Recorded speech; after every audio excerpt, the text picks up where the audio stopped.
You were listening to Word to Words, the podcast where two poets come together to share their love for words and those who use them creatively. Before we start, make sure you subscribe to the podcast and also follow us on Instagram, Facebook, and Twitter, all at Word2Words. That's WORD number 2 WORDZ. So you'll never miss a word from us. Now let's begin the show.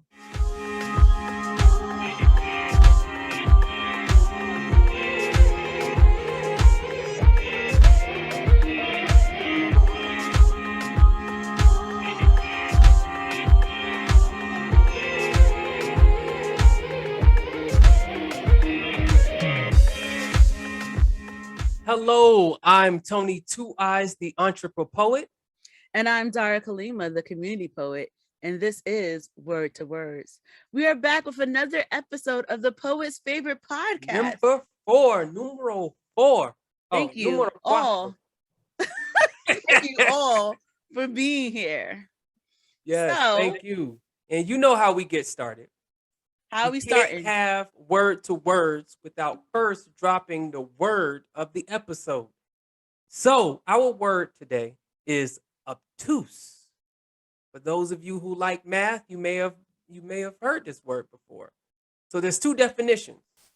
I'll start with the mathematic one.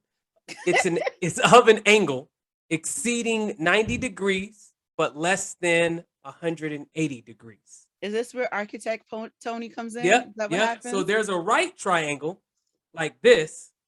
That looks like an L. I'm sorry, and it has a right angle, and then there's an angle here. These are usually 45 and 45. So an obtuse is a stretch for your hands. Ugh. You know, where this angle now is more than 90 degrees. It doesn't look like an L anymore. It looks like someone's trying to do the splits. Exactly. There we go. Split. There we go. That's what I'm talking about. It's a stretch. It's like your fingers are doing yoga when you put up the L. So that's an obtuse triangle. But the obtuse is just the angle that is more than 90 degrees. Now, the other definition is difficult to comprehend or not clear or precise in thought or expression. So I'll use it in a sentence. The lesson that this one teacher was teaching me was so obtuse. No one in the whole class got an A. Was that because none of y'all understood the angle of the triangle that we all were discussing? Exactly. Exactly. We were like, hold on. Obtuse is like a split, a triangle doing a split. Thank you, teacher Dara. That's how she. Anytime. I'm glad I could be of service. Make the triangle do a split. And so here's the question. What do we do with this obtuse word today? For those who don't know. When you hear it, if this is your first time listening to our podcast, we will try to intertwine this word into the conversations that we have. So when you hear obtuse, just snap, snap, snap, snap, snap. We'll feel it wherever you are, whatever time it is. It'll be in our dreams if you're around the world somewhere where you're awake while we're sleeping.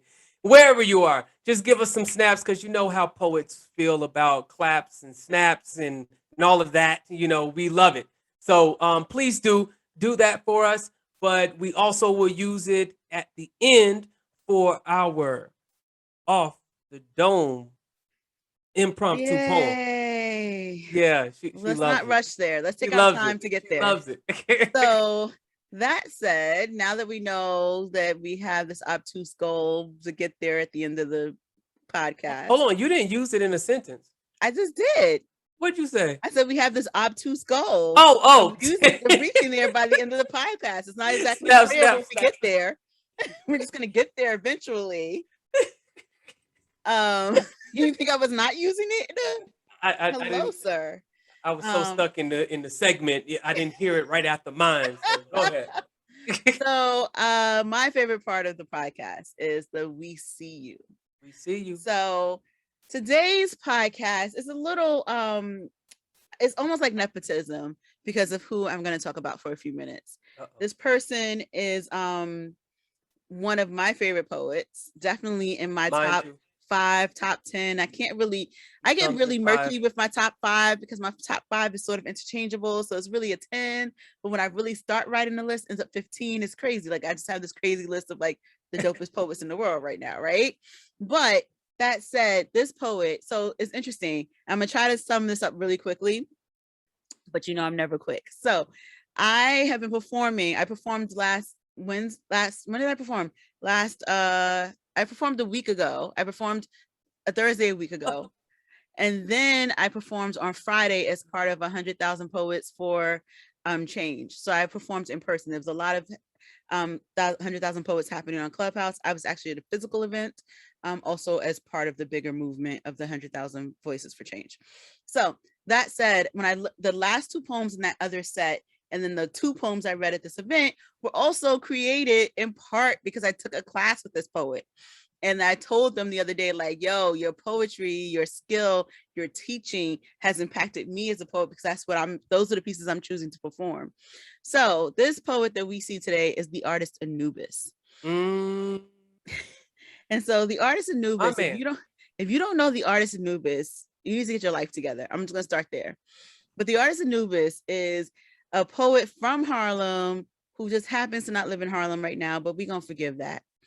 Um, he wasn't on my radar, even though he's a big shot in New York. I don't know why he wasn't in my radar before the pandemic, but I'm so glad he's become a close friend since the pandemic has happened. But this man right here, one, he has his book. Oh my goodness, what is that in front of me? It's not it. I don't have it in front. I don't have it in front of me, but it's if I'm thinking of Patrick's Do I book, and have that's it the in wrong front book. of? I don't So have it he in has front this of me. amazing book. I should have totally had it in front of me. I'm sorry. I'm doing a bad job of this. But he has an amazing book. So find the artist Anubis because you need to find his book. So there's that. And it's really dope because it really taps into who he is as a person, as an artist. But why is he the person we're talking about today? So when he wears multiple hats. He is a father extraordinaire, but I'm gonna come back to that in a second. But recently, the thing that caught my attention was recently his kids were with his mom, and the building that his mom was in had a fire. And so when the artist Anubis is not just necessarily just being the artist Anubis, he's actually in politics. And so he spent so much of his working hours and time helping relocate those people who were in that building that had the fire. And no one knows he was doing this. No one really, unless you knew, if you were talking to him, if you were looking, like if he showed you pictures of what was on his like board or whatever, you wouldn't have known that this man was working nonstop to make sure all these people were housed again. So while I call myself the community poet, I may have to take my hat off, my title off, and give it to this man because he was really hustling for the community in which he is a resident of and that his family was part of to make sure everyone had housing. And then when he's not just sitting there looking and working for the community, he's also sitting there being this amazing dad. And he has this amazing poem that he wrote about his kidney. And it was about like him and his kidney being separated. And it was really about the kidney he donated to his daughter. There's not a lot of people who are living donors, and he is one of them. And that's super extraordinary. And I know he's fundraising right now for the next kidney walk. And I'm definitely myself going to donate. I donated last year. I continue to donate because what he's done for his daughter is so important. And so he's the second living donor I know. And I think it's so important what he did. And so that's super dope. And then he also walks around with a hood. So we were joking about this the other day, is that we were talking about our hoodie for our school, and he pulled out all his hoods, and one of them was our hood for Poetics U. But he wears a hood, and he wears it because of Trayvon Martin. And he's been wearing it ever since. And even when that man is dressed to the nines, there's not a hood very far from him because he's always making a message. So I just want to say, he's serving his community. He's serving a bigger community. He's a voice for a big cause, especially when you're a person of Black descent. It is hard to get a donor. And he sat there and stepped up for his daughter, and he advocates for that work. So I just want to say, the artist Anubis, not only are you my friend, not only are you my mentor in writing, You were just a dope individual, and we see you. We see you. And the name of his book, I was looking it up, It's but My People Burn, isn't it? it's My People Burn in Other Visions. I was like, now that I say it, I'm like, yes, but somehow I think because you did the event with him and Hatches, Mm-hmm. that if ever we words what popped in my head, I was like, no, but that's Hatches's book. That is Yeah. not Anubis's. And like I usually have them next to me, but they're probably next to my bed because I'm trying to get through a whole bunch of books. And so that is high on my list of books to read. But as one of the people who helped edit, I can already vouch for it. So go get My People Burn and check And out Other the artist Visions. Anubis, because here's the thing. He, along with someone we featured a couple 2 episodes ago, Lyrical Faith, really helped create a shelter for people in Harlem. They created the Harlem Bomb Shelter as a poetic venue, but it's not just that. It's really about being that safe haven when bombs are falling. Where are you going? To the bomb shelter. So make sure you are following the bomb shelter. I know they're going back to in person next month, at the end of the month, actually, end of October, I believe. Yep. So check out the artist Anubis. Get his book, My People Get a Burn. hoodie. Get the hoodie. So he has He got all the merch. all the merch. All the merch. Like, again, I started this with saying, if you don't know who he is, you need to get your life together. So now I'm gonna say that one more time. If you don't know who he is, get your life together, because he is one to watch. So we see you, Anubis. That's my brother in rhyme. He knows we go back. Word Vomit. He was one of the poets that I saw there. We vibed from day one. So he's been dedicated. He's been dedicated to his craft. I've seen him grow so much since then. And yeah, I see you, my brother. So, man, he's an amazing person. I know that made us a little speechless. He's amazing because I'm like trying not to actually talk anymore about it, because you know how we do when we get onto this "We See You" segment. But I do want him to know I have to say something. I just do want to. I appreciate you and everything that you have done to support me and my brand, and I look forward to continually supporting you and everything that you're doing, because it aligns with the same vision. So, yeah.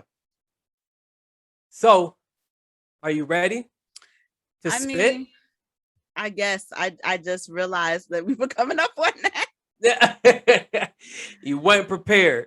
I wasn't, but I am, because I'm that skilled. But I went first last time, didn't I? Oh no, you went first last time because it was your birthday. So I guess I'll go first. Oh, okay. Great. Never forget. They say never forget, like we in New York can ever forget. Like we haven't tried to forget every day and can't. We can't. Our skyline is forever scarred. Pictures always remind us of before and after, of when two eventually became one. They say never forget 9/11, like they say never forget the Alamo or the Holocaust. But at what cost is it to us to always remember? Are we not simply triggering decades old PTSD? Were you here? Were you there? Do you remember the fear and the night terrors and the domestic terrorists that terrorized my Muslim friends yet again, like they did after that car bombing? Do you remember these moments? Where were you when the mosques became targets? Where were you when we made white men gods again, forgetting all of their slain? Yes, white folks were slain, but Black folks were also, and Asians and Latinos and South Asians and Middle Easterns and males, females, trans persons, and non-binary folks. There's the atheists, the Christians, the Jews, the Sikhs, the Buddhists, the Wiccans, the Hindu, and the Muslims too. Do you say the names of all of them? Do you pray for all of them? Or just the firemen and the police? Do you pray for the young Latino man that still dreams of the piles of shoes, heaps of skin, and blinding ash? The man who was barely an adult, who put his lungs on the line to try to save just one. Do you call him a hero too? Do you think of the colleague that gave their life to stay with their friend that was differently abled? And do you name the inventors that spread cloth wings in hopes of achieving flight? Do you think of those caught in flight or stuck in transit? Do you think of those that walked home, or the ones that didn't know how to get back into the city because they worked just outside of it?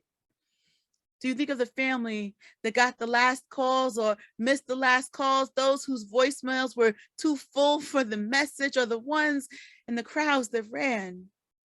Do you give a damn about those who would forget if they could as if they can? Do you? How dare you demand they remember? Trust me, they remember.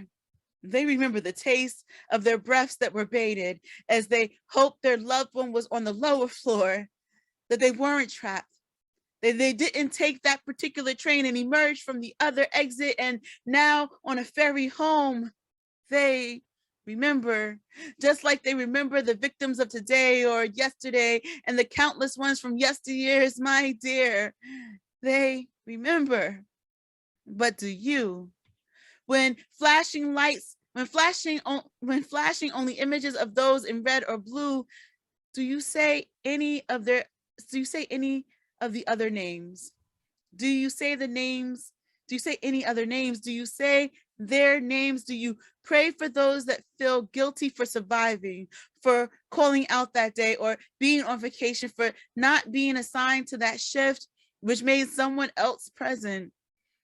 These folks can't live in the present because they can't forget. So stop telling them to remember. Stop telling me to remember.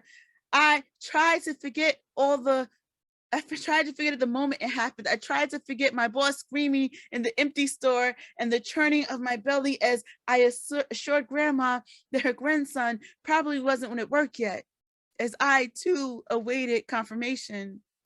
I can't forget how numbingly silent or reflective or sad the bus was as I numbed myself with childhood movies just to placate the fear-filled inner child, or just to escape the constant replaying of images I didn't want to see.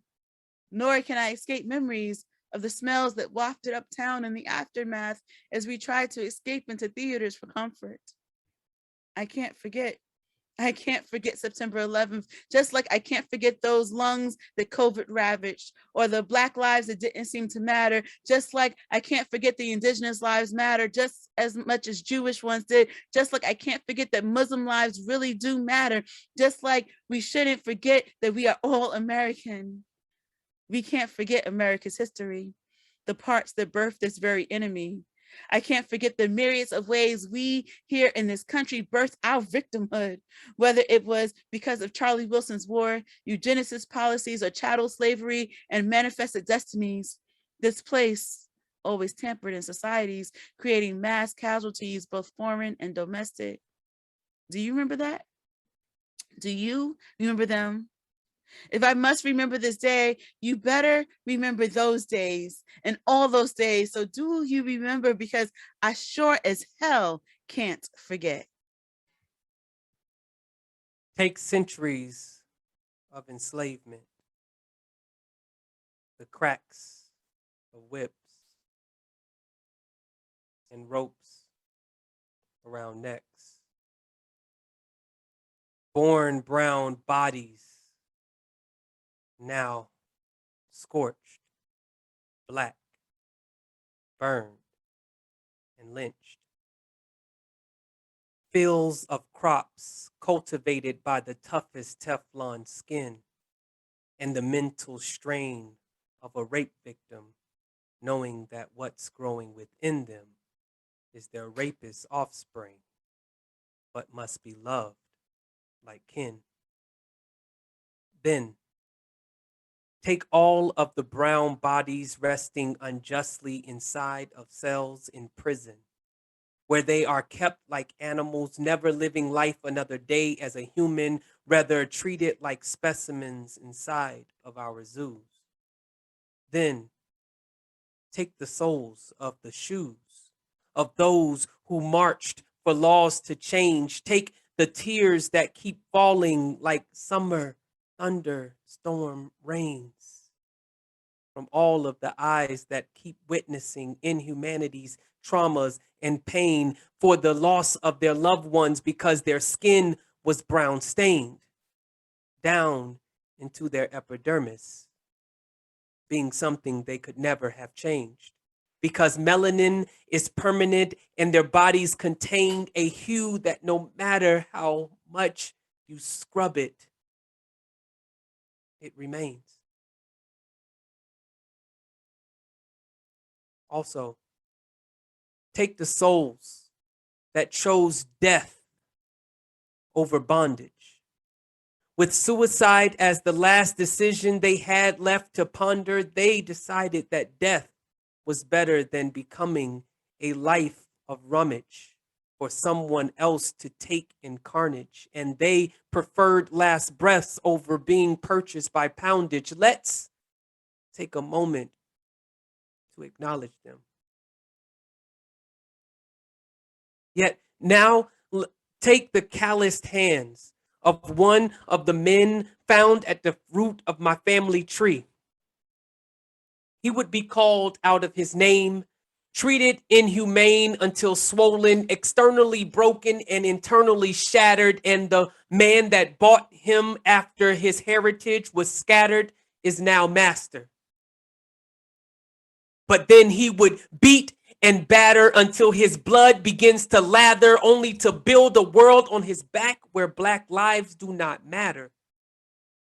A world where black guys seem to be bullseyes and who blue lives serve on platters, and funerals can gather more of our people than celebrations on Saturdays. Please now take a nation who has celebrated freedom provided by a population that never truly experienced it themselves and delve into a history where credit was not given to men and women who created vital inventions that sculpted a world, this free world that they truly did not live in. Now let's take all of the tithes and offerings given to a religion that was given to them with the condition to live. Give your attention to the men, women, and children who believed that conforming gave them hope, while hymnals projected out of their throats that would eventually meet ropes, and a book was said to be read by their assailant saying, "Pray and believe in white Jesus to cope." Now take being ill with no antidote. In a world where the ailment is the president and the government lacking a residence, it is evident that they were not at home. And their daily existence reminds them that their freedom is a loan that was lent to their ancestors, and they just so happened to inherit their debt. Now take the dead flesh from their lineage that went into the bellies of many vultures, the monies made on their entertainment, blood-stained contracts signed to poachers, all of the melanated bodies who fought other people's wars as soldiers. Now consider all of this, because this is my people's truth. Although it may be obtuse, unless you knew your grandfather wore a noose before he wore a suit. This is my culture. Thank you.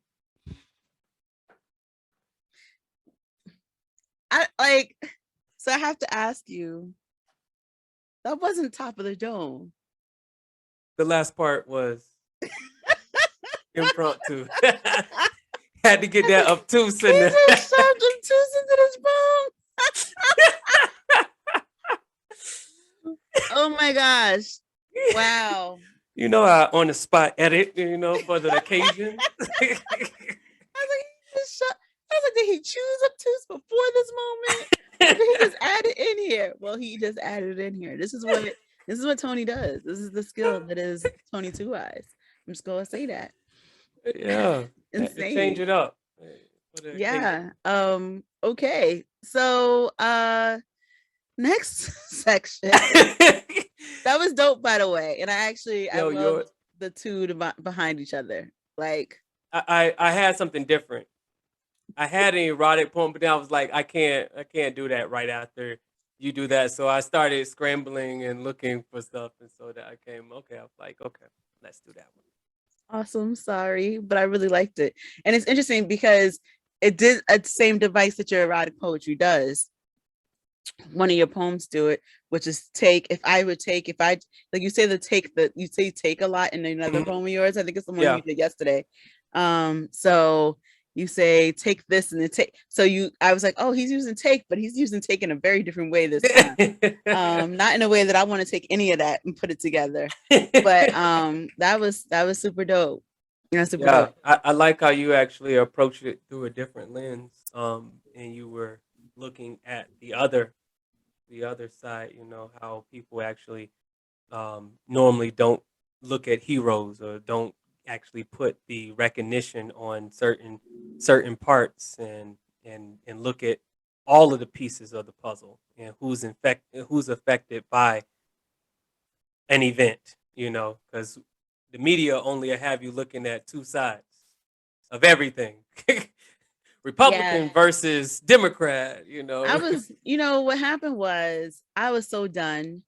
I was so done when I kept seeing pictures of heroes, and all the heroes were firemen and police officers. And I'm not knocking the work that they did, right? Yeah. People, they ran towards when everyone ran away. Hmm. I'm not taking away from what these wonderful people have done because I couldn't have done it, right? Yeah. But also simultaneously, we only show these people as if they were the only people doing heroic things.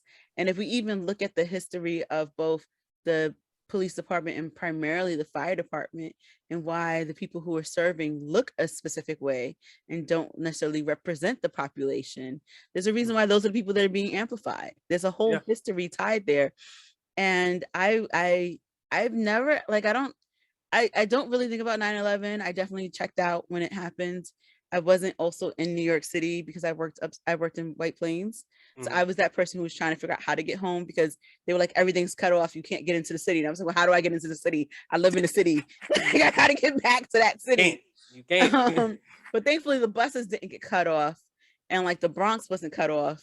So we were still able to I just took the bus home like I normally would have, right? Oh, okay. Um, but it was so, but like I can't say who it was because my memory seems to have blocked out who it was.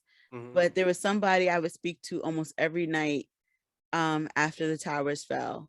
And they were down there at ground zero every night trying to find someone, trying to help clean, trying to just whatever you could do at ground zero for whatever was going on at that point. Hmm. And they were saying a lot of the things they were seeing, and they weren't telling me the half of it, but they were telling me it. And this 20th anniversary, a friend of mine was reliving some of his trauma having been at ground zero. So I don't know if it was him or if it was someone else because my brain just cannot put it back together. Yeah. But watching him go through it, it really brought up all that trauma that was being handed to me back Hmm. then. And I was like, do we talk about these other people? Yeah. Like, No, do we that. acknowledge that these people who were down at ground zero didn't even have proper masks to Yeah. actually be doing the work they were doing?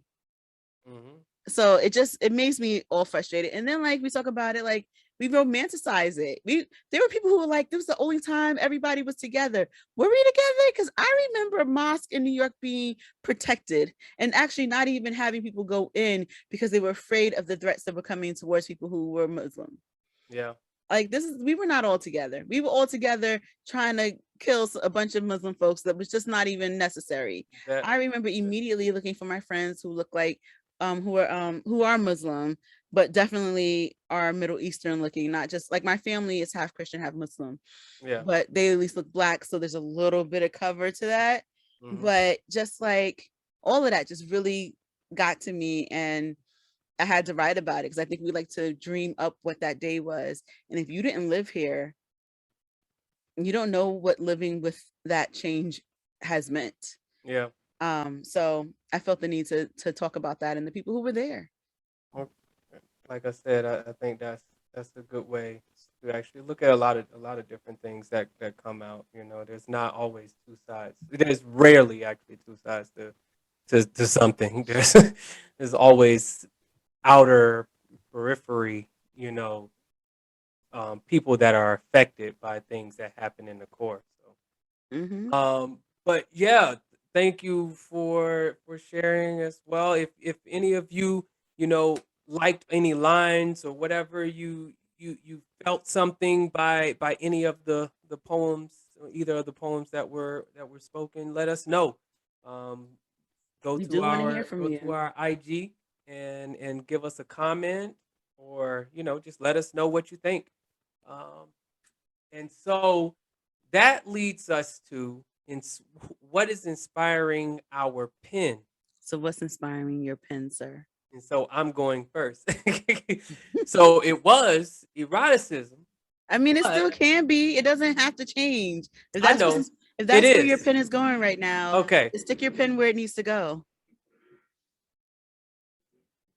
I did not endorse this message that was just stated. Wait, what was that? That was a mumble. You mumbled Nothing. that. That was covering me right there. So, eroticism. I'm getting back to kind of where I kind of put it down for a while, and I wanna get back to exploring it in a different way. Not as direct as I what once was. Mm. Even though some of those poems are dope, though. Yeah, yeah, I no, love it's still your gonna two it's still gonna be personality dope. poem Like, or your but multiple it's just personality poem. I don't know which one that is, but you know which one I'm talking about. the which one? Which So one? your multiple personality poem. Oh, split. Yeah, Split. that's Yo, that's split. like that's one of my favorite poems by you, actually. I mean, half of your poems are my favorite Yeah, poems by you, of course. but I I just say love that that one. every single time. But yeah, so I want to actually get into maybe some more around the way type of approaches to saying things, rather Mm, than saying labia and all of this stuff. I'll be okay. like, your butterfly wings detach only to let serpents lay in dens and stuff like that. Using I look forward to hearing where you land with that.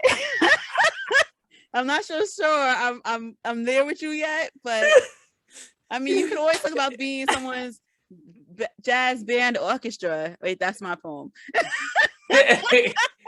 Yeah, yeah. So different things like that, but that's I also I'm working on an erotic book. So that, along with I have a follow up to my first book, which is her. This one is going to be called Reflections. So that's what I've been working on. So those both, I'm going back and forth, reflecting on life, and then Reflecting on the yeah. glycerin from somebody's body. I Yeah, got there we go. Reflecting on life. Reflecting on life squared. So, what is How about you? inspiring my pen? So I've been really writing. I was really writing almost every day. I'm not doing a 30 and 30 this month, but I've been writing almost every day. And then I stopped about 10 days ago. I was like, all right, breaks. And I don't know what happened, but I think I got to these things like these big concepts, these things that are going to take me a little bit of while to actually formulate properly. Hmm. So I wrote the poem about my grandfather and my grandmother, and that took a couple of days to write. Where usually I'm like sitting and going, but I have so much going on in my life right now that I don't have sitting and going time to dedicate to poems right now, unless it's like one of those really short ones. But I have like these big concepts that are like, I have about 2 poems that I've started that Hmm. I need to come back and just like shape into what they're going to be, or get rid of some words or add some words. I was doing writing practice yesterday with someone, and we chose a line from one of my poems, which was like, my feet lost their footing. And I don't know what poem it's from. and something new. I just I was like, we're gonna use this new poem. We're gonna do this one, and and then like I ended up writing about the Haitians down at the border, and that wasn't where my brain was going, but that was where my brain was going. It's not where I was conceptually going, but I liked what I wrote so much. And writing practice doesn't usually produce poems for me, but it definitely started doing that. And so I most definitely am used like in these big concept things right now, like these things that going to take me a couple of days or a week to sort of sculpt together. And other poets, because one of the poems that I'm working on that I started a couple of days ago, there's a poet out here called Shay the Poet. There's a couple of Shays, but there's Shay the Poet. And Shay the Poet, she's not an I see you yet, right? But I do see her. And I feel bad because I'm so antisocial because I'm an introvert that like the last time I saw her, I almost feel like I snubbed her, but it wasn't my intent. It was just like, hey, you're sitting behind my back. So it wasn't like, I just like, I'm gonna go sit in my corner. But you're the most extroverted introvert I know. What was that? I can't hear you. You're the most extroverted introvert I know. Oh, okay. Is that what it is? Yeah. So she so Shay wrote this poem to her future husband, and that kicked another poem in my head. So sometimes just being around other poets, they feed you an energy, they feed you a something, they give you something that's just like, oh, I need to write that. One of my poems that I wrote about no black and white love, I want a black and white love, was because someone was like, I want a colorful love. And I was like, but what about black and white? Because black and white is classic and classy. So other poets are actually inspiring my pen right now. Excellent. I know Shay. She's performed at yeah, because she's part of the Street Prophets team. So they all over. But she's got a lot of energy. But Shay is a beast when it comes to her words. Like, she is, man, and raw, authentic. And that's the thing, right? Like it's like whatever she's saying, she real. She done been through some stuff. She real. She's doing some real stuff. And so I appreciate her for what she does. So always be looking for the inspiration in everything that you do. When you hit writer's block, anything can inspire you. So always be looking for things to be an inspiration, be a muse, whatever you want. So here's the thing. I was trying to be inspired by my tea that almost took out my laptop. I'm gonna blame you, Tony, for it. So tell us more about how I almost destroyed my laptop with your tea. So attention, poets, tea lovers, tea drinkers, people that begin with T. We have a company that sponsors this show called Dainty Company. And they believe that tea should be to your taste. I don't know about you, but I like to see my ingredients when I make tea. It's kind of like a science project, mini science project. So Dainty allows you to take each ingredient and mix them individually to create your own unique blend. And this, inside of their tea blend kit, you get 5 tea botanicals. So you get to mix and match the tea according to your taste. You can taste each one first so that you just know what the palate is, what the ginger tastes like when it's not in food or when it's isolated in water. Some of these things, it's like you use them all the time, but you really don't know the actual taste of these foods outside of being mixed with other things. So Dainty allows you to do that with their little tea alchemy kit, as we call it. And you can get these tea kits shipped to you right now, today, tomorrow. Re-up on your tea. Stop doing bags and get tubes. They come in tubes, 5 different tubes. Oh, she has one. She probably, look, it's probably halfway gone. Oh, she's actually stocked. I can't hear you. I don't drink it as often as I should, so because I got so worried about it. But it's laying down though. But it is like halfway. Yeah, it was laying down. Green tea is halfway gone. Yeah. So you can order your first tea blend kit now at www.daintyco.com. And that's DAINTEACO.com. And use the code word, WORD at checkout to get 10% off. So that's the tea. Now let's get back to the show. So, words of wisdom. We ask every week, every month, what do you want to know? And so, one of the main questions that came to us was about how do you name your collection of work? Like, how do you find the name of your work? Or even if it's a poem, like, how do you name your poem? Because there's a lot of poets who don't title their stuff just because they don't want to title it. But there's also people who just don't know what the right title is. When I came to my book, 2X Chromosomes with the Extra Shot of Melanin, which I love, but it's a million words. I still stand by the millions of words. It's just a million words. But when I came up to the title, originally, there's like 3 other names that came before that. There was one book, this I still think is a separate book, but there was I Wish I Could Tell You. And I even drew a cover, and then that book sort of faded into this one because some of the poems that would have been in the other book ended up being in this one. But I also ended up I was doing like I had like some weird it was like it was like Life at the Intersection was the original title of the book. Oh, yeah. And then I changed it from that to something else. And then I had this poem that I wrote that's actually called What It All Means. But everyone calls it the 2X Chromosomes with Extra Shot of Melanin poem because that's the line that keeps repeating. And every time I read that poem, people were like, yo, I need a shirt with that wording on it. That's dope. 2X Chromosomes with Extra Shot of Melanin.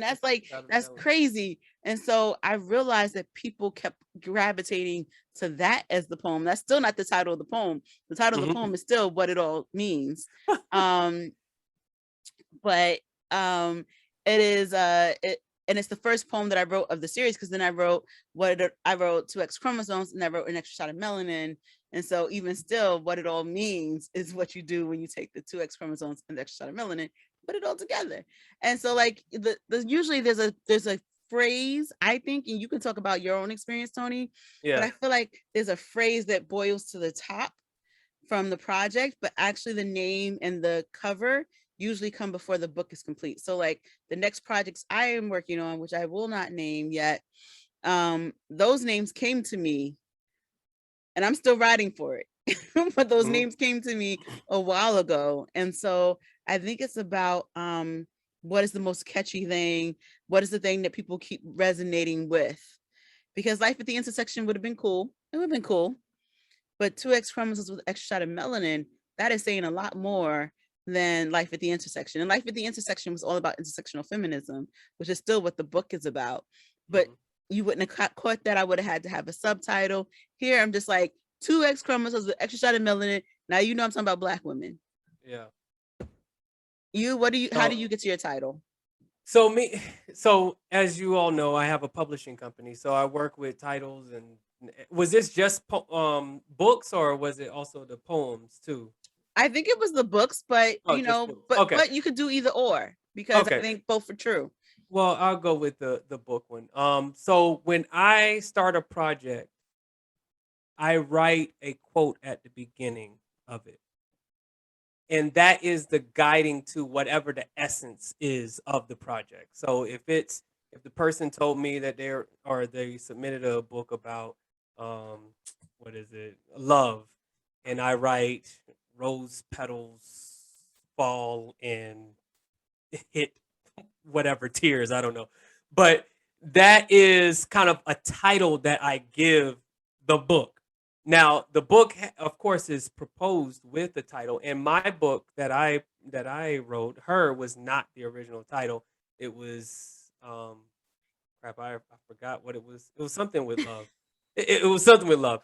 But I think a title naming is a journey, and no matter what the project is, you usually do not land on the same title that you actually begin with.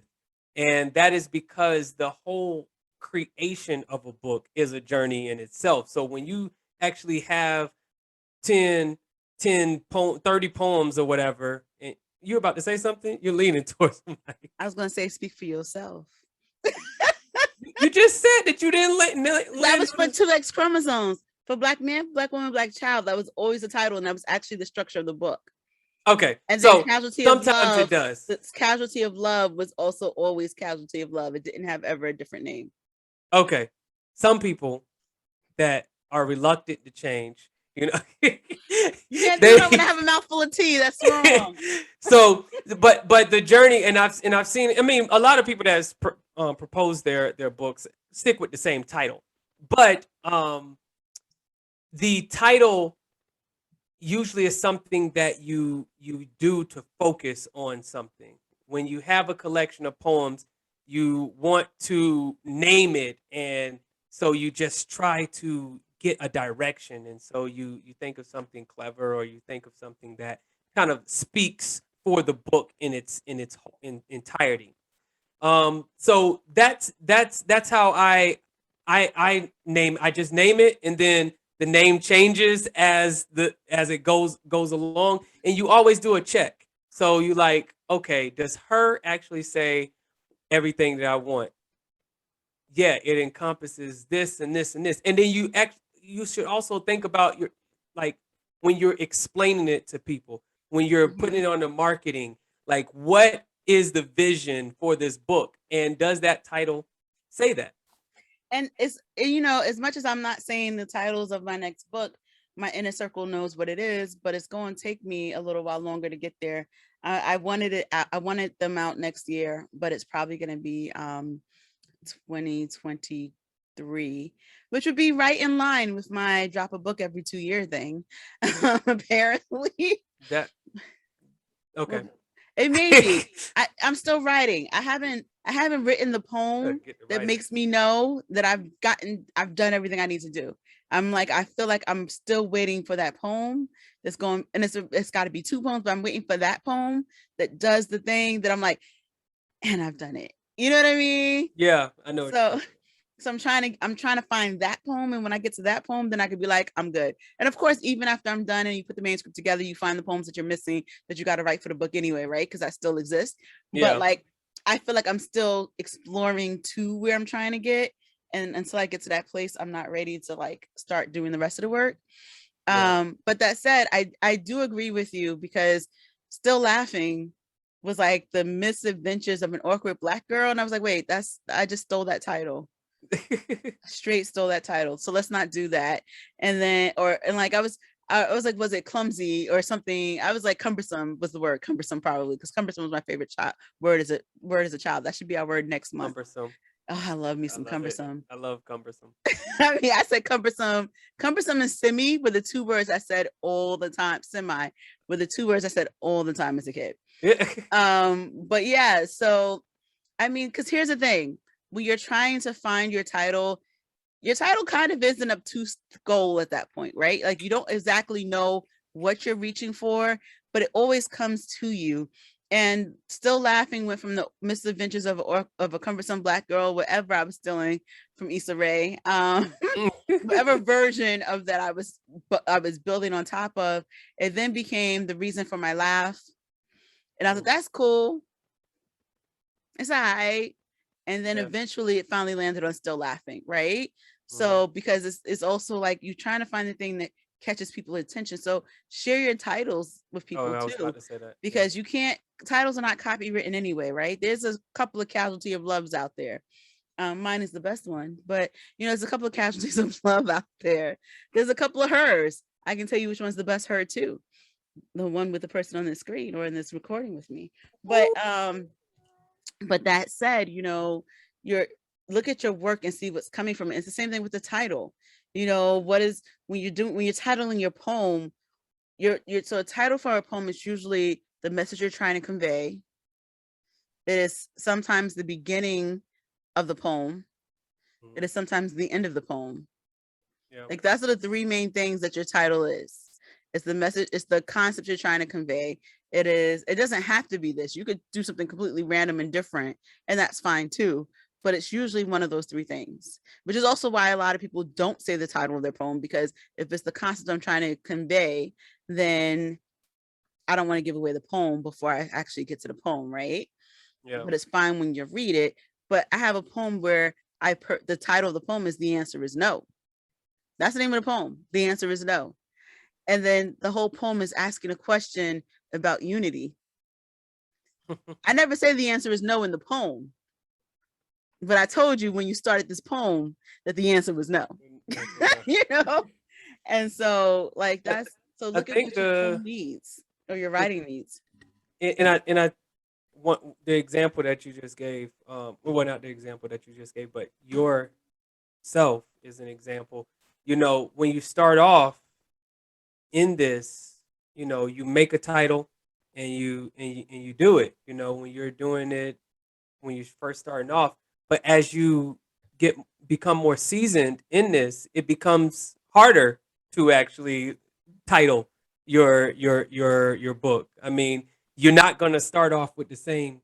You're usually after a while, you're not going to start off with the same title as the one that you. I mean, you're not going to end with the same title as you started off, and that's because you have so much more experience now that it's going to be more difficult. You didn't do it. I bet you You're not going to end with I that bet you title. my next project It's is not. going to end with the It's names not. that I already told. It is. It's not. The project that I already told you, Yes, those it's those not. those titles are dope. It But is you know dope. that they're dope. They They're are. staying. They're They're staying. changing. I'm going to change it just so I can be right. Maybe when we Like, do this is great. Just one more thing. so I mean when we do the hardcover and it's one entity, then you can have whatever title you want because you know I'm gonna have to go to simple to get it done. But Exactly. That's when I'm going to change it. but you know my titles are dope. Like let's not It is. front. You know my It titles is. are dope. And so there's no reason to change it because they're actually that tight. So, But yes, what? I'm going to change it. But I just wanted to get that in. But I had another words of wisdom. We can be short with it, but how do you get over stage fright You don't. when okay. That's the answer. You There don't. we go. If There you we go. get Whoever over, asked that, there we go. I mean, here's the thing. I without fail, I could have used the bathroom 5 times before I ever walked on that stage. I could have never drank a single drop. Do you know how badly my bladder is full within 10 minutes of me getting on stage? I Mine am is like, like 2 minutes. Like I was like, oops, gotta go to the bathroom. right I now. have been in the bathroom with them announcing that I was on deck. And I just happened to hear my name while I'm Like, in the oh shoot. restroom. I mean, so I don't know if I told you this. So you know I wear my Fitbit all the time, right? The last show I did, which is the first indoor in-person show I've done since the pandemic. So I've done about 3 performances otherwise before that, right? During this whole time. Most things I've been doing right now is online, but I've done like 1 or 2 here and there, depending what the ask is, depending on the cause. Yeah. So I'm sitting there and I show my roommate my wrist because I have my roommate from college and she's always supporting. So I show her my wrist. My heartbeat, but my Fitbit was saying, "You're in the zone." I'm just sitting there chilling. I'm not even going any. I'm not moving. I'm as still as whatever, and it's saying I'm in the zone for working out. My heart Yeah. was racing in a way that I wasn't even aware of because I was so terrified about getting on that stage. So Wow. stage That's fright impressive. is supposed. I mean, you don't want it to undo you. You don't want it to undo you, but you have to. It's like a wild horse, right? You want to be able to jump on that horse, get it just enough so that you can ride it. Yeah. You don't That's want it to go bucking you and throwing you off. So you got to like find a way to harness that energy, but harness that energy. And the moment you stop being terrified about getting on stage, retire because you're not doing anybody any good. that's I like that analogy. I am one that I basically just do the poem when I get like I don't do the other talking and all that. I usually just come in first words, And but also and like, that usually sorry. clears. That clears that energy usually, and then you catch your second wind as you're into the poem. But the thing is like, this is that thing about what we talked about. So last time we were here, or since we were here, myself and Nora Oz taught the spoken word 101. Nope, I'm lying. What am I saying? I'm so tired. When Guys, I spit guys, that. just so you know, here's a secret that's not a secret because I'm telling you all out there. If you don't know this and you don't know me personally, when I'm tired, I lie. Just what I do. And then I catch the lie right behind it. But when I'm tired, I lie. He So it lies to wasn't the me all the spoken time. word 101 class, but it was. I have done, and I actually have co-facilitated the spoken word 101 workshop that I'm hoping will come back before this year is over. But I'm not the founder of it, so I'm waiting for I'm waiting for the leader to say I can do it. That aside, um, we did the when I spit that. So Nora Oz and I did the when I spit that, and we were talking about that tension. And part of that anxiety is in that tension, that quiet right before you start speaking. And not every poem, some poems maybe do need an introduction. I know I said just give me the poem. Sometimes a poem may need an introduction. It's dedicated to somebody, you know, I came from this thing, or you heard the other thing I said before. Well, here's the other thing. Super short. We're not talking about tell a whole book about your book, your poem, right? But Tony has a skill where most of his writing is actually his first line is so amazing most times that he doesn't need to say anything else. And so he's able to capitalize upon that tension when he gets on a stage and just go, because that tension is like, it's the tension of the audience wanting to know what he's about to do. It's him trying to get on the horse and calm it down, and it all comes together to like this dope opening. The most intimidating part is actually an introduction. Like the poem is there, either you remembered it or you actually have it in front of you and you're reading.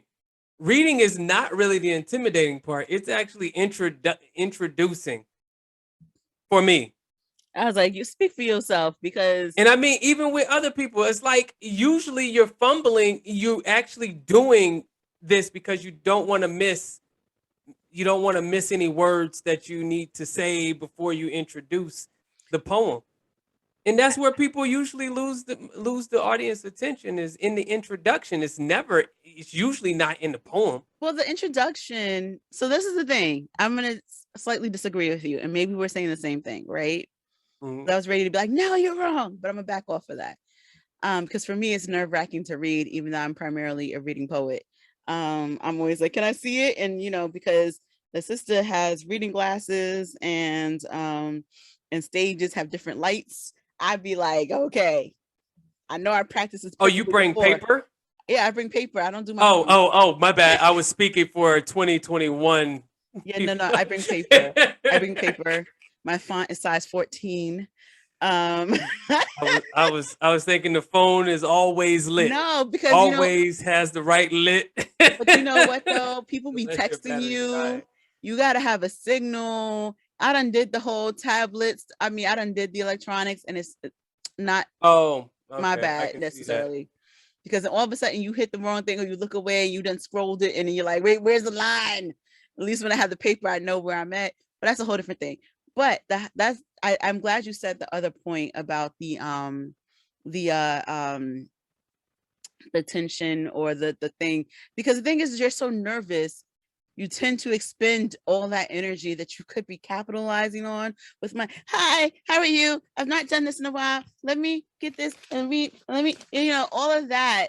That's you getting the nerves out, but you can be doing so much more with them nerves. Hmm. Hop on that horse, ride that sucker, you got it. So,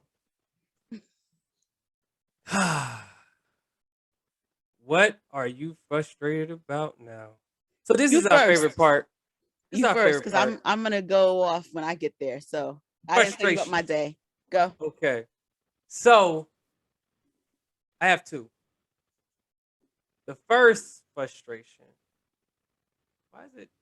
Did I not write it? Mm-mm. It was old. No, that was new. That was new. You erased my My point. bad. He don't have no frustrations no more. So Everything's better. my first frustration is, That's mine. can I do another one? I remember them. Oh Can I yeah, do yeah, yeah. another one? Can I do another one? Oh my gosh. Can I do another Can I one? do one more? Do I have time to do one more? Like, in back when I was doing hosting in person, it's not like right after you're done. It's right after you're done, right after you've talked to the crowd about the poem afterwards, and then I'm walking back to you to grab the mic, and then you look me in my pupils and you say, Can I just do one more? do I have time for another one? Which And then now and then stops me. and that other one is never the minute poem.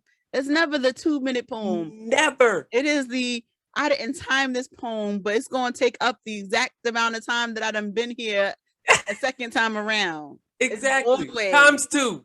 It's an encore. Just and It's please quick. It's quick, and then it's a 10-minute please poem. don't say that. Please don't say this is quick. It's only this a short one that I wrote right after this.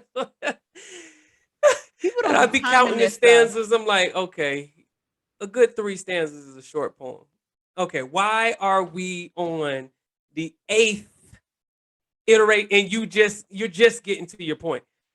Because people don't Please. be. This is back to that other one I said, right? People don't be timing themselves. Time your stuff, No, and then people don't don't ask for time more. themselves in it. I There's mean, unless you're a room. feature, they don't time themselves. They're just doing this casually. And then the people that actually do, like, can I do one more? It's like, okay, it was good. Your poem was good. Just like, unless someone's asking you for another one, and then that's the other thing.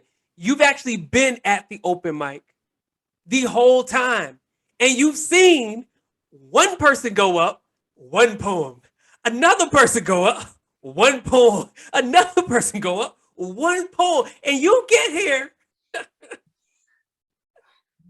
You and know, you say, you just can gave I me get feelings one more? about a favorite poet of ours, so I'm gonna leave that one right there I don't because know which one. I'm Oh, not I gonna know. say. But I know. you know this person Okay. intimately, and they do it all the time. You always got to pry them off of the mic because they don't really understand and respect that they have a one poem. And even if it's a time limit, right? Like the one poem thing is not particularly true if they give a time limit, but then you got Yeah, to know how long your stuff is. that's the other thing. If I your guess stuff is that's right. long, and like if you're gonna do two, and if you have 5 minutes, you can do two. Like legitly, the event that I did on Friday, we had 5 minutes. We were originally told 5 to 7. The 7 disappeared when I looked at the second email. We had 5 minutes, even though a bunch of people dropped out. They were timing people in the beginning. I was in the first half. I recorded. I recorded it from the moment he said my name to me getting on stage and coming back, right? Mhm. That was only 5 minutes and 2 seconds. Oh, But the wow. person who was timing it hit the timer before he said my name. She hit the timer before as he was getting Of as the last course person you ended. of course you went But in no, and because said you can hear the timer. The timer's mad loud, right? So you can hear when 2 they're doing it. seconds. They weren't doing it in the time that between the time he had said my name and Mhm. me performing. The timer went off in the middle of me performing. That was actually my 4 minutes and 30-second time because I had done the poem enough time to know that even when I put time slowly, that I was Mhm. clocking 4 minutes and 30 seconds. And I didn't say anything about myself. And even when I record and prep, I say all my stuff in the prep so that I know what my time is. Yeah. So you got to know what your time is. And then if you're going to do two, you got to know your two definitely come under your 5 or 6 minutes. When you try to do a 5-minute poem and it's about, can I do one more? No. Yeah. And that's the thing too, is it's the placement of the question that frustrates me the most. It's at the end after you have done, like, it's as if you're saying okay, I know I just did this, but I want to know if I can do another one. And it's like, if I'm already Go get coming a back to feature. you, that means I'm ready for the next person. And like the crowd wasn't saying it. No one, like I've seen that too, where the crowd's like, oh, another one. Then yeah, go ahead. I would say if you want to do two, you know this already, then go and ask it at the beginning. And I think what the issue is the energy. Going back to what we were talking about, when you're nervous, you're coming up, and it's not for every single person that's like this, but when you're first coming up to perform, a new place, you like, you don't know what the energy is going to be like, so you read the poem and then you see that the energy is nice, and then you want to keep feeding on that.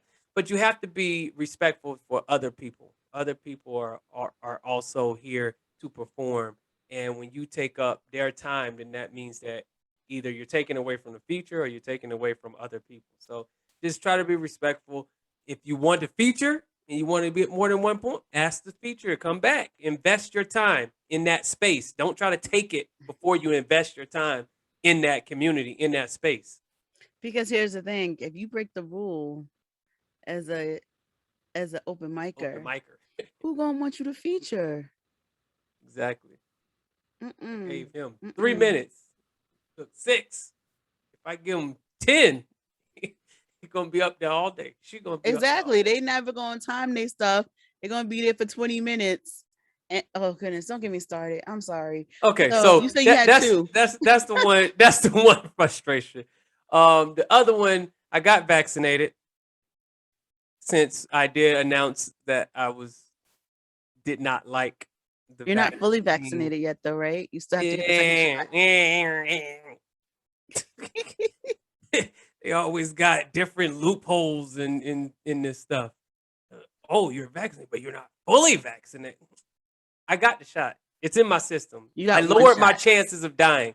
One Okay, I shot. lowered it. I lowered it. Isn't that what the point is? It's to lower the chance of dying and transmitting. It's in there. So One. so but it's not actually about the vaccine. It's actually about how people are actually acting as if um we're not in a pandemic. And I haven't actually been in the space because I realized that we're in a pandemic. But I watch these events and I'm like, okay, you may be vaccinated, but understand the vaccination was for the original COVID-19. There is now a Delta, Sigma Phi, all of them now. I mean, we got to Mew, didn't we? And Mew. even vaccinated people need to be wearing a mask. So I'm frustrated by seeing it. I wish that I could. I'm not comfortable yet about being around it yet, because it just seems like this is the space that Delta Sigma whatever virus wants to hang out, and that would be an easy transfer, easy, while we're laughing and speaking and all of that. It would be easy, but just protect yourselves is really what I'm saying. Make sure that you're wearing your mask, even if you're vaccinated, because understand that the vaccinated people still can transfer the virus to other vaccinated people. And here's the thing. Thank you for that, Tony. But here's the thing on top of that. And I mean, so it's tricky because I've been at places where when I'm at the place, I may not have my mask on. I'm gonna own that. And it's not because I don't want to, but because I'm consuming. But it's kind of ridiculous to keep putting on and off, like because I'm not storing under, like it's a little Yeah. uncomfortable to be consuming. Like when you're at these places that have the bar, you're supposed to be drinking. So then you Hmm. by virtue end up unmasked at some point, right? Yeah. So it's a little tricky when you're doing these things. But and I feel safer with everyone being vaccinated to be in those places, but I'm still fully on board with masking. I don't mask when I'm in public and there's not a lot of people around me, but if there's a lot of people, all of that. But I was gonna say to that point that Oh my gosh, I just totally blanked, and it was an agreement with you. It was an agreement with you. You I was see going to how she agree with is? you and I See forgot. how she is? Agreeing. That's crazy. I was going to agree with you Agreements about get something and I forgotten. totally forgot what it was. What were you saying? It was about being that. It was I about mean, being you can just that. say I'm always right, and that would cover it. Oh, so you know that would be lies. I Yeah. do did say when I'm tired I lie, but I'm not lying that badly She today. always lies to me, I don't as I lie to said you. before. So she's always tired. It's all love, mostly. No, Lying I is don't remember love. what I was gonna say, but I was gonna agree with you about that, and just like, oh, no, oh, that's what I Wearing was a gonna say. mask. Here we go. Yes, because here's the thing. I don't know about you. I have not had a cold Nope. since January 2020, Nope. and I don't want yellow nothing. I don't. I've been places and somebody has sneezed. I'm just like, I don't want that. Keep that away. you know. I don't know what that was, but I don't want it. Yeah. I felt terrible because I was drinking wine on Friday at the venue that I was at, and I like inhaled it incorrectly, so it went straight to my nose, and then I like tried to get it out of my nose and it went to the back of my throat, and I'm like dying trying to get this wine down in a place that's not burning the heck out of me, and and I had to do and I was like, oh goodness, don't even do that because Yeah. Don't. You can't do that. like I don't Mm-mm. want people to think I'm giving them anything, and I don't want anything. People in So full hazard suits are gonna come out, seriously, take you out. seriously, because no one knew I was dying on the wine, but that's okay. So I'm with Okay. you What for was your mask. yours? Oh, okay. You ready? You Yeah, ready? I'm ready. She said she about to You go ham. buckled in? So, so. And it ties into because we on our Instagram page put a question out there asking about people's frustrations. And some of the things were about gatekeeping. If you really look at some of the answers, they were about like, this is the proper way of sounding when you're performing, or this is the way that everyone's doing it. Like the best and worst thing that Def Poetry Jam did for poetry, like it amplified it, right? That was the last time that we really saw poetry being as big as it is now. Hmm. Maybe bigger, maybe smaller. There's different times and technology, so you Yeah. can't really equate things so well, right? Hmm. But like simultaneously, um there's also they created like they did what beat poetry did, right? And set the standard of what performance poetry is supposed to sound like, and now everyone's got to sound like that to get anywhere. But then Hmm. all you get is a bunch of people who sound exactly the same. So this is a gatekeeping thing.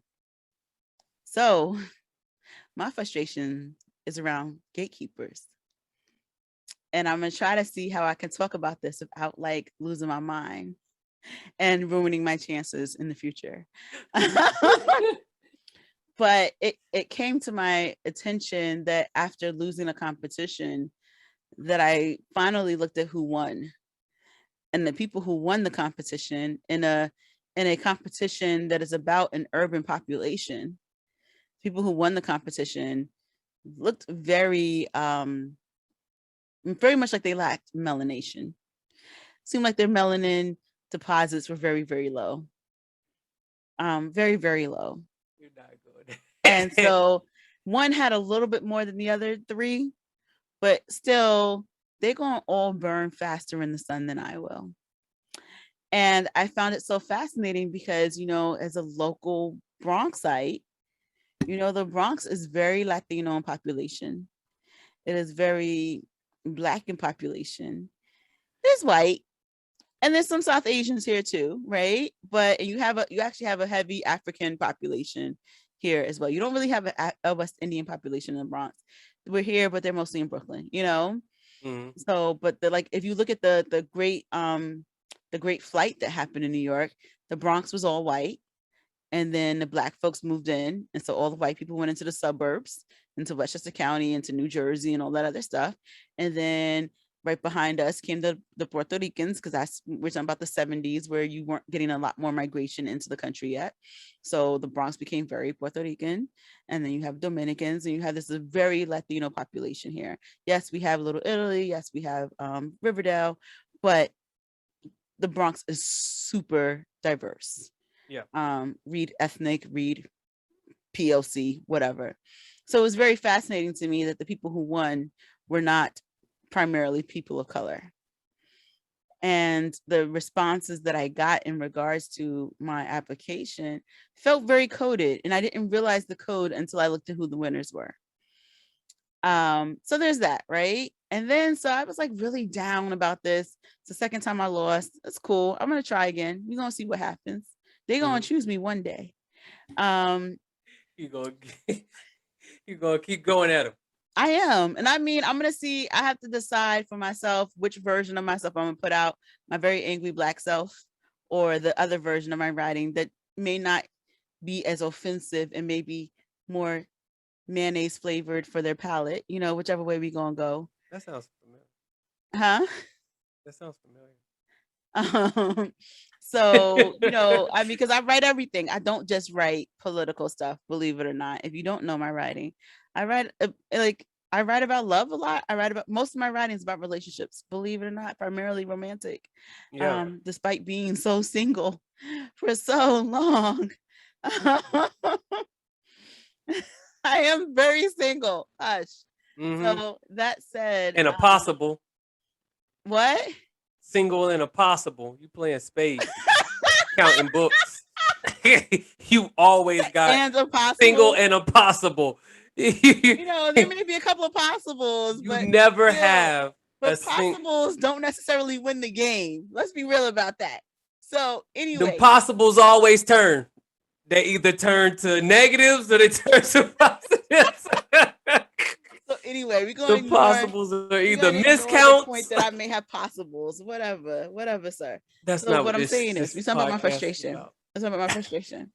So I was so down about that because I knew that I didn't win a while ago, but like it's just didn't settle for me. And then I got the response and it's just like, and all this other stuff, right? So I have a lot of feelings about that. And then one weekend night, I was like, you know what, bump this, bump the gatekeepers. I'm going to apply other places so that I know I'm worth what I'm doing. And so I started writing. I got up out of bed and I went straight to my computer and I applied to 3 different competitions. And I got into one. The other 2 are still remains to be decided. I may or may not get it. It doesn't matter, right? But I was looking at the topics and what topics in which I already have a wealth of work in which I can apply to. I had some poems and I wrote a new one. I handed it in, whatever. So I spoke to the person who told me I got it. And I was like, yay, someone chose my poem. See, I got this. You don't know who you're missing out on. And so we spoke about the poem and they said they would edit it. And then I got the edits. And my poem is like, I kid you not, like 40 lines. Maybe 40 lines. I haven't even counted, but it's like 40 lines. And they skinny lines because you know, you Tony know my writing. Maybe not all of you have seen my writing on page, but I tend to make my poems skinny, which is also to a deficit, but that's a whole nother conversation for another day. So I make my poems on the, normally there's like at most 5 words on a line for my poems, depending what I'm doing. And so I wrote this poem, it got accepted. I get the edits. Of the 40 lines, there are 20 suggested edits. I stopped all the things that I have going on to do this edits. And so I look at the edits and I accept some of them, do some changes, maybe not exactly the change suggested, but I fix the line to see the problem or whatever. And then there's other ones when we get to the bottom where they put most of the changes that they were upset with, or the changes that they wanted to make. I was like, no, because now you're changing the tone of what I'm saying. I wrote an email saying, here's the changes. I didn't feel comfortable with all of them. So here's the changes I made. I hope this doesn't exclude me from being my poem being in the whatever. I hope this is good. This person responded. Another mayonnaise lover, I'm assuming. Um, this person responded with some, you know, this is a literary print document. And that may, some of the things that you did may work for spoken word, but not for print documents. And so if you really want your work to ever get into places of print where you can get really seen, I mean, you can be seen some places, but not all the places that actually do wide distribution. You need to consider making these type of edits because this doesn't work. I'm really concerned with these main words and choice. And I lost my mind this morning. Wow. Because here's the thing, it was all gatekeeping.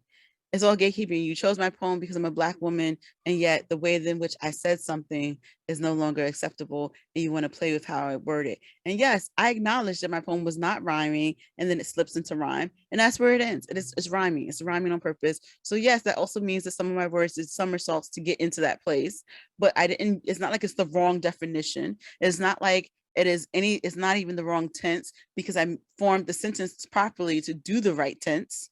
Mhm. And when the suggestions came to me, it wasn't just putting like a ed at the end of the word. It was reframing the entire sentence to end in the ed, which is counter to what I had done the way in which I wrote it, right? So, and again, like as a poet who has 1,600 poems to her name, I'm not saying all of them are good. 100 are probably good. But as a poet with that many poems to my name, I'm pretty sure I understand my words that I choose, what I'm doing when I'm doing it. I'm acknowledging that there were typos, or there was something there was definitely one typo that was like, oops, got it, see it, corrected. Other things that were just like, maybe we could say it this way, that way. I definitely bent and fixed some things. And I think the poem is better having worked on it with this person in that regard. But then there's limits where I'm flipping because I'm not changing my voice. Yeah. And that's where it ended up being. So my response to this person was like completely like, so I understand we're at a point where it's really about voice and word choice, and there's a difference of opinion here. I find it fascinating that you're a publication that is so interested in amplifying diverse experiences and voices would sit there and just and undo the voice in which the poem was given. Like it doesn't make sense. You want So diversity, were but then the you also want to give edits it. They were form edit, huh? based? Was the edits form based or content based? Content based. So Were he they the taking any words out? yeah. They added more words. So I've been working on not putting as many words. They were adding words into the poem because they were writing in proper Queen's English, where I wasn't, and I wasn't doing ebonics. I wasn't breaking stuff, right? Yeah. So there was some changes like that, which like, oh no, just add this word, just do this. But they were in some points restructuring my sentence to Mm. read in a proper way that they deemed proper, because how I wrote it was not good enough. And I was like, cool. Well, if you want diverse voices, then you should take diverse styles. And if the style doesn't work for your publication, don't use my work. Mm. I didn't say that. What I said was all of the other stuff about like, I find it fascinating that you're an organization that talks about diversity, and then you choose to not necessarily honor diversity because you're editing it to a specific convention in which you're using. I said, poetry is not all conventional. Look up E.E. Cummings. And You then I gave also said, you gave them homework. I had to name drop for a second. I was like, it's fascinating as someone who has edited poems for over 100 people, because I think we've had 100 people in our school who submitted poems. Maybe, maybe not. So Yeah. having edited poems that even had real well-known poets who I'm not going to name drop here, but I definitely name dropped in that email, Yeah. I have never found a way in which I needed to change your words. I have sometimes suggested if you flip this sentence around from this sentence to that order, it may work. I didn't say you have to, Mm-hmm. but we didn't really try to change it because it didn't flow for me. Imagine me editing that person's poem. You know who I'm talking about. We're not going to say their name, Mm-hmm. but imagine me editing this famous poet's poem and then saying, I don't really like this because the flow is not working for me. Yeah. So Imagine that. so the end of this is you're not doing this. I don't know. So I wrote my I can email. tell you it ain't happening because you gave the lady home. It was You a gave him. dude. It was a Oh, it's a dude. dude. I'm sorry. You gave him homework. But I also said, edit it how you want. I will approve it. Whatever you want to change it from the rhyme, do what you want. I actually did end up saying that in the document because I'm like, I got other things going on. I got a whole life. I got a whole life. We got the podcast. We got the school. I got work. I got all these things happening. I don't need to be dying on a sword about nobody's rhyme. but I mean that's where I landed. But the whole idea of gatekeeping and the way we gatekeep, and I was having this conversation with my brother about like, we were talking about proper word choice or English or whatever. And he was like, but here's the thing, we're writing poems in English. And let's think about that. Was our native tongue English? So Nope. we're already subscribing to a different language that wasn't particularly ours to already do this. But we have AAVE for a reason, because our dialect coming from our ancestors does do different things. It spins in different ways. How we play with words is what we do. That's why we be. That's why I be. That's why you be. Because we understand that our language is so much more colorful than the confines. And I wasn't even doing all of that. And to sit there and try to diminish my writing by being like, there's a bias clearly in the whole idea about, oh, it would work for spoken poetry but not for written. Mm-hmm. Sir, the gatekeeping is very frustrating and really and it's because who are the gatekeepers. That's the problem. The gatekeepers don't look like me, and it's so fascinating that we keep amplifying um a specific style of speaking and communication without really acknowledging that the English language is changing all the time anyway. We do not speak like British folks. We do not have the same definitions of words. We say bathroom or restroom and they say toilet. Yeah. There's words that we just don't use the words the same way. So we're not even doing it properly. But that's my frustration. I'm frustrated by the gatekeepers who feel the need to think that they have the only answer as to how words should be used. Yeah. Well, we are doing things to make spaces for other people so that, and there's a lot of poets, a lot of curators that are doing things. I have a publishing company, so making way for people that don't fit that old Queen English. Um, make our own gates, have our own Did keepers. you hear my teeth get sucked? That's all I, I got I to say heard to you. that. That that's what we're doing. So that's our frustrations. If you have frustrations, we're going to be posting a post pretty much every week or every other week, however the frequency goes, where you can actually say what you're frustrated with in the poetry or writing community. There's a lot of different things. There was a lot of people that actually responded to They that did, that because post, and I mean that gets us to the next there was some stuff about sexism. There's some stuff about, like I said, there was elitism. gatekeeping, elitism. I think that's still part of the gatekeeping. Yeah. Whether Oh we're well, they were. keeping, I think they were talking more of like clicks and stuff like that. oh yeah. Yes. There Yeah. is there is the clicks. There is this is the cream of the Circles. crop, the creme de la creme. Yeah. And as much as I definitely believe not everyone should be in this game or that everyone should know their lane to an extent, I also believe that, art is art. Everyone has access. Not Yeah. everyone is going to be Brandon. Not everyone's going to be Amanda. Not everyone's going to be Mahogany They or shouldn't. Stacey Anchin or, Sonia Sanchez or Gail Scott Heron. Not everyone's going to make it to those places, right? They're not going to all be Saul Williams or Black Chakra. And like, I've given different calibers of people right in those examples. Not everyone's going to be Langston Hughes, Yeah. or And they Maya or shouldn't. any of those people. But Shouldn't. be you. Know where your audience is and your tribe is, and stop trying to tell people that they're not as good as you. Let them Yeah. figure that out for themselves, or help And I them think get there with you. and I think Brandon Leak said it. And I think our last one called The Year of the Poet. I believe it was Mm-hmm. called. Yeah. So the Brandon Leak on our live, he was saying, he quoted Fat Joe and was like, today's money is not the same as tomorrow's money. And it was basically saying that right now is a amazing time for poets. And if you look at what's happening in our society, we're at the inaugural speech. You have someone Mm-hmm. doing poetry there. You have him who won America's Got Talent. He also is now doing he just released an album trying to go for a Grammy like right now, and he did a super no Olympics commercial.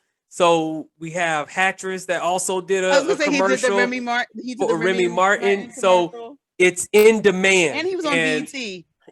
yeah, and it was on BET. So it's in demand. This thing that you do, this little gift that you have, it's in demand. And right now, you should be focused on, you know, making connections, learning how to craft it better, the different tools that you can use.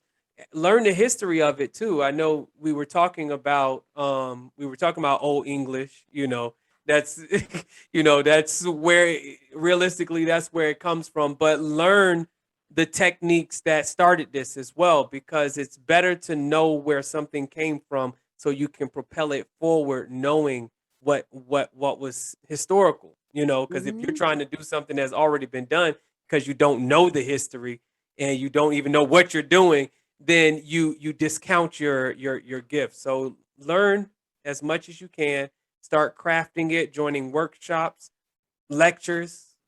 That comes to our announcements. Well, we're not at the announcement. Are we at the Yeah, announcements? I we're at guess the it is. announcement. My bad. I was trying to figure out what was on your dome, so my bad.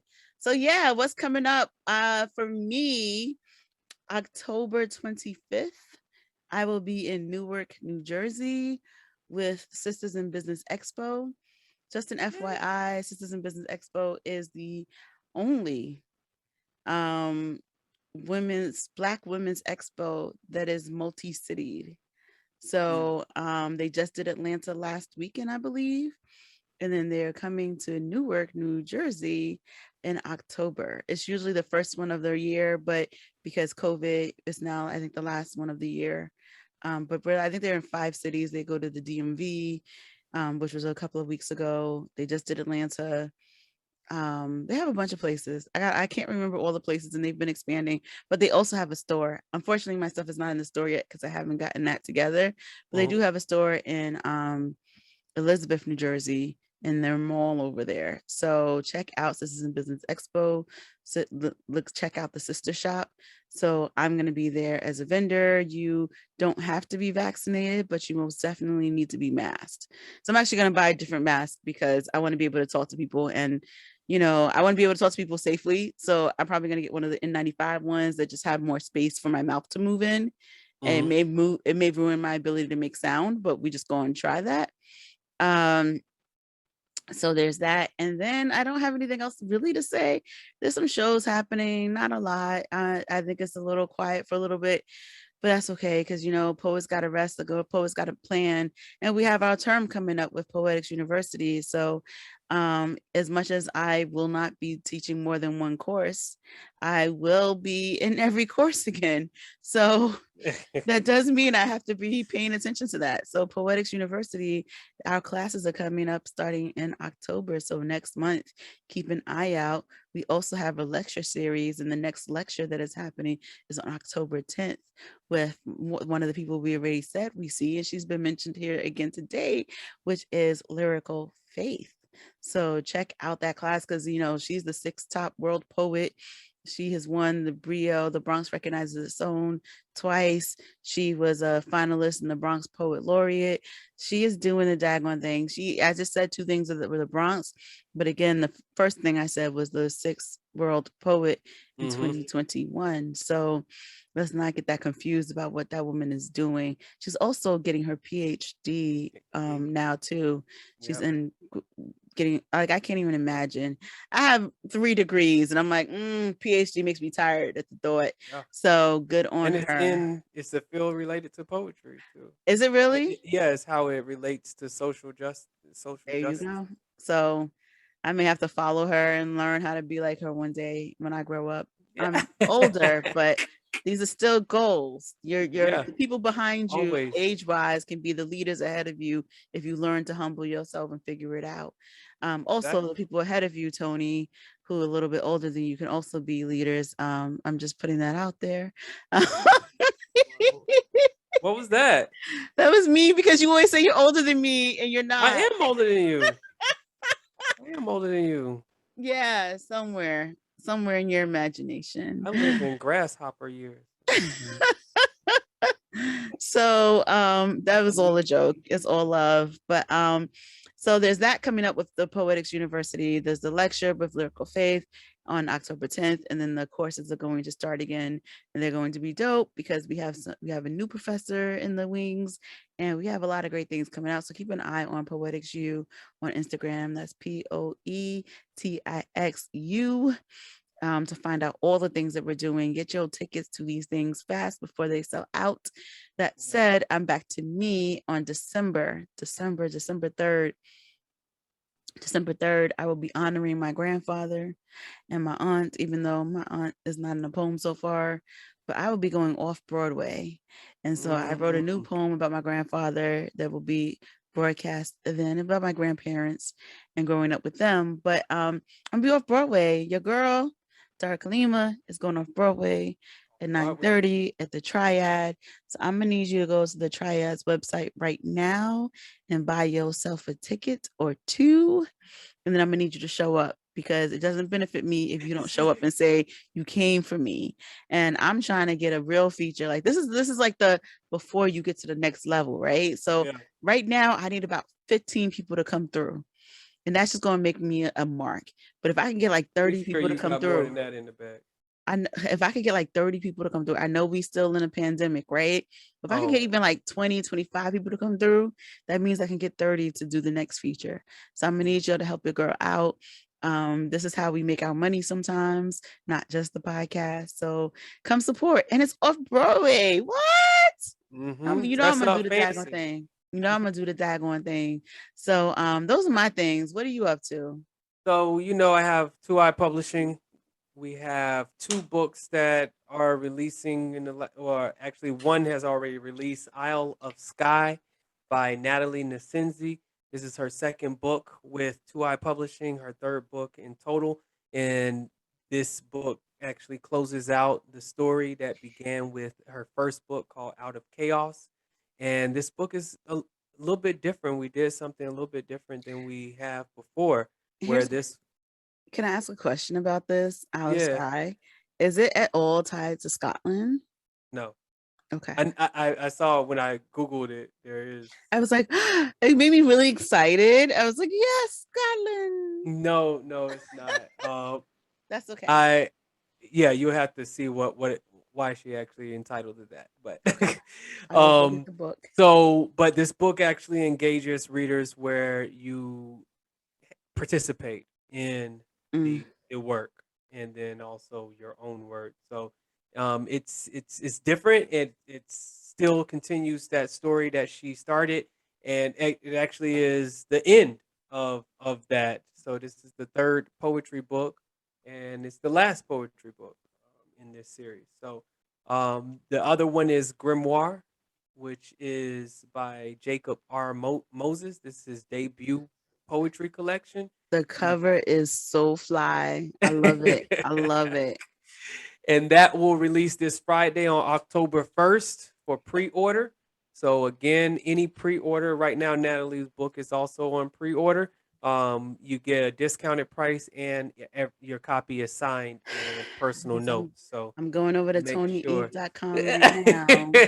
So go to TonyInc.com. If you go follow 2i Publishing at 2i Publishing on Instagram, I Publishing. You can I swear you were trying to like cover my entire bookcase. I'm just gonna put that out there. Whatever. That like with the amount of like 2i Publishing books that exist in my bookcase already. They all look good though. They do. They do look amazing. I just need you to like go a little slower so my whole bookcase ain't covered with 2i Publishing. I got 2 more coming. I know. I know. In the next 2 months. So the other thing that's coming is also BYOBB, which is a series that I actually started. It's coming back a year. Yeah. So I'm vetting out right now the list of self-published authors that we will be having joining this series. So you might have a book called Still Laughing. I'm just gonna put that out there. Just messing with you. So what'd you just say? I said I have a book called Still Laughing. It's self-published, So Dara is going to be a part of that. So BYOBB, I don't know how she's going to do that, but actually, I've already done an event with her, but so she knows what to do. So BYOBB is a event that's called Bring Your Own Book and Bottle. So it's like a virtual book club where you discuss the book, you ask questions, and it's led by the author.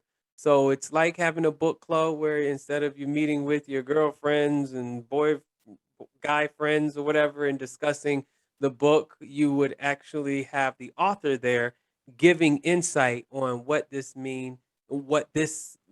part of the book means or this word, and you can also ask your questions and say what it meant to you. And so it kind of brings the humanness in the author down to the level of the reader, where it's not like this person just giving something to you for to read, but this person actually showing you something that they created. So that was the purpose behind that event, and that's coming in November. So please do go follow them and be on the lookout for that. Also, I have a Panda book, which is going to be pre-ordering this Friday as well, which is an all black sketchbook or also a notebook. It comes with line versions as well as a blank page where you can draw with white gel pen, white color pencils. It's a different way. So the quote is "Be different." So when I wrote my book, I had all black pages in it and white words, and it was just a way of actually communicating differently the things that I put on the paper. And yeah, so that's something else that's coming out. And I think we already covered Poetics University. So yeah, that's everything for me. I'm just gonna say, in the time that you said that, I pre-ordered 2 books. So Oh, you got the exclusive. It was supposed to really, I forgot. You got the exclusive link. no, it was. I went to the page. I did it properly. I didn't even use my code. Oh, yeah. Okay. I didn't You even. didn't why didn't you I never couldn't mind. remember it, but that's Never another mind. thing. I tried, and it said no, and I was like, you know what? Whatever. Give them all the money. It's all. You did? I did, but I didn't. Maybe I got it wrong because it's been a minute. Doesn't matter. We'll worry Put about in the that wrong later. one. So, we're missing a word. We need one more word. Gatekeeper, Gatekeeping. gatekeeping. But that's only Let's 4 words, see so we need a here. 5th word. Fifth Ireland. word. No, I don't want No, who lives that. in I don't Ireland? want that word. It's like, who been to Ireland? Bottles. Who models? Bottles. Bottles. Popping bottles. Popping bottles. Because of the book, bring your own book and bottle event, which is Yep. like amazing. So yes, Yes, and I if you're a still haven't finished self-published, the if you're a bottle for my birthday. self-published author, go follow Poetics and DM me if you want your book looked at to be part of that event. Yeah, because it is an amazing event. It is such a great event. Um, yeah, I'm not gonna say anything more other than that. But I've been to all of them but one, right? I Yeah. think. Hmm. And so I just definitely enjoy learning the process behind why people did these books. I love hearing them talk about it, but like you don't get to have this type of community conversation around writing because usually when you're at a like book launch at a place, it's more formal. And Hmm. here as it's like I'm just gonna read you some stuff and we're gonna talk and have a conversation. It's a beautiful experience. I'm really glad to have been part of it in the past, and I'm glad to be able to have witnessed and been in the room for most of them. And I plan on being back again. So Thank you. there's that. Thank you. So it's top of the Top of the dome, top of dome. the Top of the dome, top dome. of the dome, Top of the dome. That was it. Top of the dome. top Top of of the the dome. dome. This is the part of the show where we go off the dome, where we do an impromptu poem based off of the 5 random words that we accumulated from today's podcast, and also adding in one more word. And that word is obtuse, the You word of didn't the use episode. obtuse barely at all today. You did a I bad did. job. I used it in my poem. I I mean, impromptu. I changed. I modified my poem while I was fine, reading it to include fine, obtuse. You used it fine. one I time used it after that. twice. I used it maybe immediately once twice. you said the word, and then I used it another time. No, I'm talking about after I changed it, because that I used it in a sentence at the Okay, beginning, fine, and then whatever. I used it in my poem. You only used it at the beginning and one time there. Gosh, she's always competing, man. I Always am. competing. I'm sorry. My bad. So let's continue here. The the words are obtuse, as I said, Seasoned. seasoned. Like, why did you just I fill was in doing the. the I was gonna make you do the every other word. Oh, I didn't know. You just gonna make me do it by just saying it Yeah. without giving me any hints. Okay, now I know what I'm supposed to be doing. So obtuse, Seasoned. forget, Light. gatekeeping. Bottles. I don't know what's going on with Okay, me, so she actually has the most energy today. I don't which know is what happened. crazy. I Oh, she never saw have her too much brother energy. today. That's what it is. I did. That's My that brother was in the sibling power. country. My brother was in the country. For y'all who don't know, my brother doesn't live in the country. The And so sibling he power. came back for a moment, and it was good. We got to have some brother sister time. So Great. that was cool. Well, He the flies brother's away tomorrow, but sibling we were power. glad to have had him while he was here. Great. So Are you making me go first? I don't know. Did you go first? You went first on the other one. Rock, paper, scissors. shoot. No, you went first on the other one. I'll go this. I'll go this. I know it's going to be hard for you to comprehend. Like an obtuse like an obtuse reality, but I am not here to defend my reality or the reason why I may place seasons in these seasons when I spit for no or for a reason. See, sometimes I forget that bars can actually be freeing. Sometimes I forget that you actually don't need eyes to keep seeing. Sometimes I forget that gatekeepers can keep gatekeeping only if you allow them. Because you can open gates like you open bottles with a cork opener, forcefully prying away at these systems, at these words that they want to for you to say, or you can just use force. And of course, they are going to try to fight back, but know that you have everything they lack, and you have power inside of words and inside of spirit. So, with all of the might inside and all of your soul, let them hear it, your voice. Whew. Okay. I don't know if I can follow that. I don't want to follow that. How about that? Go ahead. Go ahead. You got it. No, I don't want to do it. Don't make me. Don't make me do it. Top of the Um, dome. top of the dome. Top of the dome. Dome. If I'm honest, I wish I could forget. I wish I could forget that depression is just standing right there in front of me, enticing me with bottles so that I could just be depressed even more because alcohol is a depressant after all. I wish that depression would stop gatekeeping my way into joy because I don't want to be blocked from joy anymore.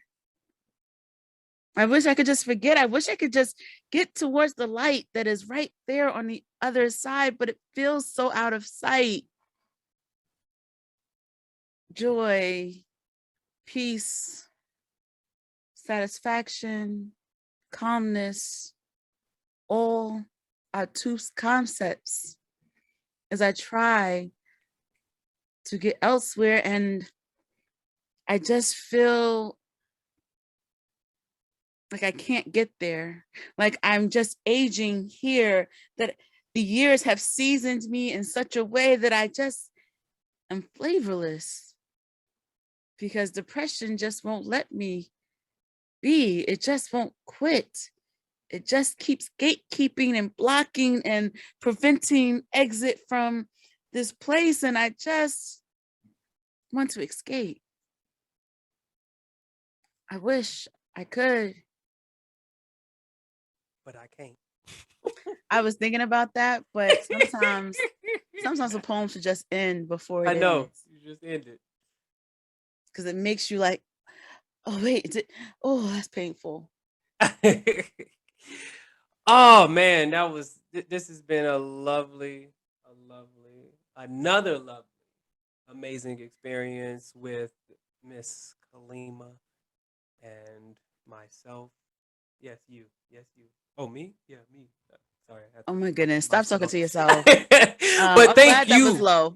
I'm Thank glad that was all low of for people to you hear. for listening to Word2Words, the Poets Podcast. This episode was made possible by Dainty. The theme song was brought to you by the skill of Eric Ty Scott, the DJ White. Ah, I love his name. Does he have a recording that like Ty Scott, He Eric probably Ty does Scott? because he does a lot of the DJing for Urban League events. So he probably does have that DJ thing that DJs do and say Yeah, their name over. Eric Ty Scott, the DJ White. You know who it is. I mean, it's a dope name, and his clearly his music and aesthetic is amazing because he has lent it to us to use. So, Yeah. So the tunes that you hear that got you bouncing before we get started with our words, that's Eric Ty Sky, the DJ White. And we are your hosts. I am Tony Two Eyes, the entrepreneur poet. And I'm Dara Kalima, the community poet. Please reach out to us by submitting words for the episode, frustrations that you may have. And also, if you have a poet that's actually killing it out here, that's doing things that we may not have covered yet, let us know. We want to highlight the poet. Give us their website or give us their Instagram. Send it to us either by DM on Instagram or by email. And as I think we already no, we didn't actually share the email. The email is two poets TOPOETS at word two words.com. And that's WORD, the number two, WORDZ. Okay, so that's how you can reach us, participate, be engaged. And with that being said, until next time, happy writing. Thank you for listening.